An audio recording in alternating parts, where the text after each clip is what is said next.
I only worked with him on the Sky Debate just a few months ago.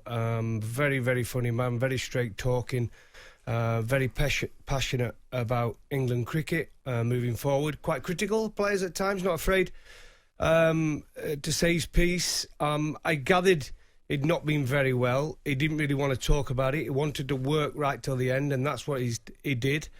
But what a cricketer. I mean, you talk about fast bowling, and he doesn't get the credit probably he deserves for his heroics in 81 when he got 8 for 43 bowling down the hill at Headingley, because it were all down to Ian Botham's ashes, wasn't it, in 81. But Bob Willis, 8 for 43, 90 test matches for England, captained England as well. What a great spell he had as captain. There was no one else to do it, so he basically said, OK, I'll do it. I only were watching a documentary on Bob just 2 nights ago on Sky, about his career and the captaincy and how straight talking he tried to be with his teammates. But very, very popular. Even though he's the first one to criticise when England are not performing, he's very popular amongst the current England crop as well. So he'll be sadly missed. When I've played for England over the years, Bob's always been talked about, always been popular, and he's always been one of the actions that people want to copy and mimic his action, running in and doing this stuff. Gucci famously did it in a test match. And like I say, he's iconic. He's very recognisable. He was 6'6", tall, skinny, had that mop of an haircut, didn't he? So, as I said, he's worked with him only a few months ago. Really enjoyed it. I mean, Charles Colville, I feel for him. I mean, he's worked a lot with Bob on Sky over the last few years at Sky. And like I said, Beefy and Gower and Lammy, who were very close to Bob Willis. A very, very difficult time for everyone involved in English cricket. And but Bob, the fighter he is, worked right to the end. Didn't want to stop working.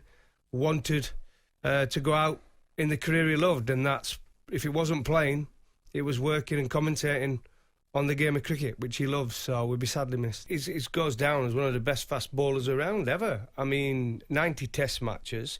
The longevity, if you consider the injuries he had as well, Bob Willis, I had my fair share of injuries, but he did as well. He had 2 damaged knees.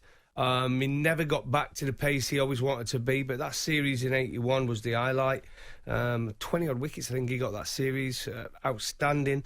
But as I said, he doesn't really get the credit purely because Ian Botham was just out of this world. Well, it was called Botham's ashes, wasn't it? In that test series, after losing the captaincy, he went on to be superb. But Bob 8 for 43 there, as I said, and his action, 16 5-wicket hauls in those 90 tests, and to get 300 test wickets in an era, it's not like now where these guys are just playing test cricket. Your Jimmy Andersons, your Stuart Broads, and all these guys, that's all they play. Bob Willis still got 900 first-class wickets. 900 first-class wickets.